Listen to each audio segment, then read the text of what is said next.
9 a.m. Tuesday, and the CID headquarters received unusual guests as top Kenyan mobile phone operators, CEOs, reported for grilling following summons yesterday.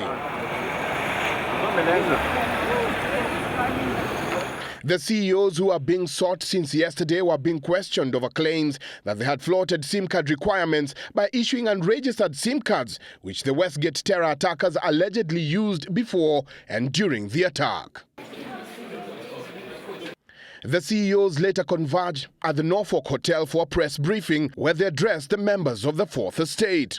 Safaricom CEO Bob Collymore and Airtel Managing Director Shivana Bhargava were grilled at the CID headquarters, while U Network CEO Madhur Taneja recorded his statement at the Industrial Area Police.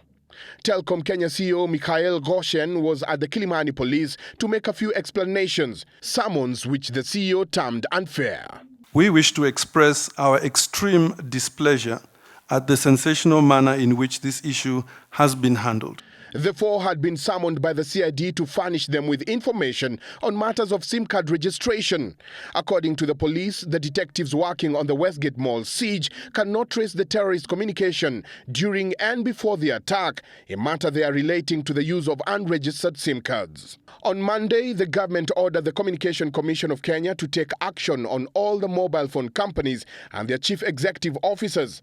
According to the Cabinet Secretary for the ICT, Dr. Fred Matiang'i, the law is very clear as to where the buck stops in such an incident. We have firmly instructed CCK to take action on all the mobile phone companies and their chief executive officers because if you have read the law clearly, the chief executive officers of these companies or the individual leaders of these organizations are criminally liable, for this kind of behavior. Matiang'i has directed the CCK to switch off unregistered lines within the next 48 hours.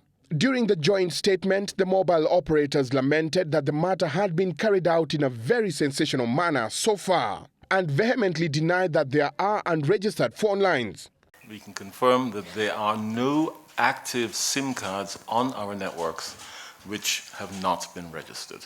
As big names make their way to the CID headquarters to write their statements, this is perhaps an indication that the government is leaving no stone unturned to make sure that they get to the bottom of the Westgate siege.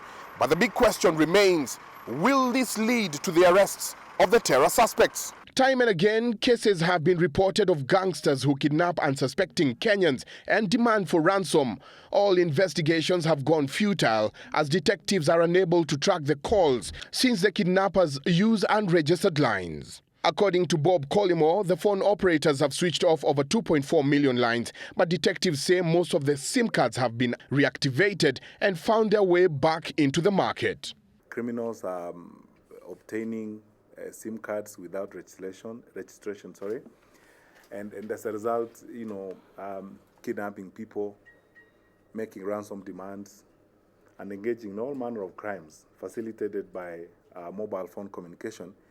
And we cannot, or the law enforcement agencies cannot trace these criminals as fast as we could if these SIM cards were registered.